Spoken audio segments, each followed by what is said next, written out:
श्रीराम समर्थ।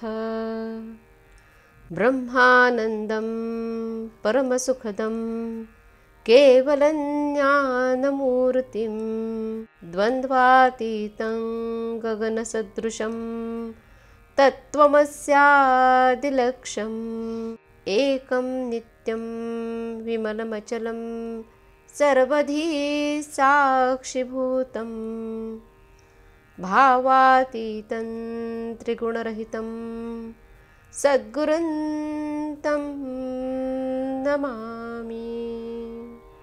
भगवान गुरुदेव आपल्या चरणकमली आमचे शतशः प्रणाम असोत। आम्हा संसारी लोकांच्या आत्मकल्याणासाठी अहोरात्र झटणे हेच आपले जीवनचरित्र होय। आम्ही आपले खरे मानसपुत्र आहोत। आपण भगवंताचे नामधन आमच्यासाठी ठेवले आहे। त्या नामात गोडी उत्पन्न व्हावी आणि आमचे मन नामात रंगून जावे, हीच आपल्या चरणी एकमेव प्रार्थना आहे। जय जय रघुवीर समर्थ। नाम व इतर साधने। नवविधा भक्तीचा श्रवण, कीर्तन, विष्णू स्मरण इत्यादी क्रम हा सृष्टीक्रमाला धरून आहे। मनुष्य प्राणी जन्माला आला की शिकायला सुरुवात करतो ती श्रवणापासूनच। मुके लोक बहिरे असलेच पाहिजे, कारण श्रवण न झाल्या कारणानेच त्यांना बोलता येत नाही। मनुष्य प्राणी ज्या देशात जन्माला येतो त्या देशाची भाषा बोलतो, म्हणून श्रवणानंतर कीर्तन म्हणजे बोलणे आणि बोलणे झाल्यानंतर कृती म्हणजे नामस्मरण असा स्वाभाविक क्रम लागतो। नामस्मरण होऊ लागले की आपले काम झाले, कारण पुढल्या सर्व भक्ती नामस्मरणात येतात। त्यांच्याकरिता निराळी खटपट करण्याचे कारण नाही। एका इस्माला दुसऱ्या एकाला भेटण्यासाठी 9 मैल अंतरावर असलेल्या ठिकाणी जायचे होते, म्हणून तो घरातून निघाला। पण 3 मैल चालून गेल्यानंतर ज्याला भेटायचे तोच मनुष्य त्याला भेटला। अशावेळी आपले काम झाले म्हणून तो जसा पुढे जाण्याच्या खटपटीत पडणार नाही, त्याचप्रमाणे तिसरी म्हणजे नामस्मरण भक्ती केल्याने पुढल्या 6ही प्रकारच्या भक्तींचे फळ मिळते। भगवंताच्या स्मरणात सर्वस्व आहे ही अगदी खुणगाठ बांधून ठेवा। भगवंताचे स्मरण हे कसे आहे?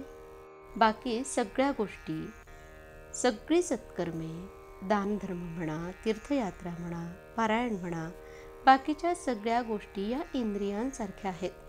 ही सगळी इंद्रिये मानली तर भगवंताचे स्मरण हा प्राण आहे। बाकीची सर्व इंद्रिये जरी असली आणि प्राण नसेल तर इंद्रियांचा काही उपयोग नाही। तेव्हा नामस्मरण हा प्राण समजून तुम्ही प्रपंचात सुखी राहा। कर्तव्याला चुकू नका। कर्तव्य करीत असताना परमात्म्याचे स्मरण राखा। मुखामध्ये राम असू द्या।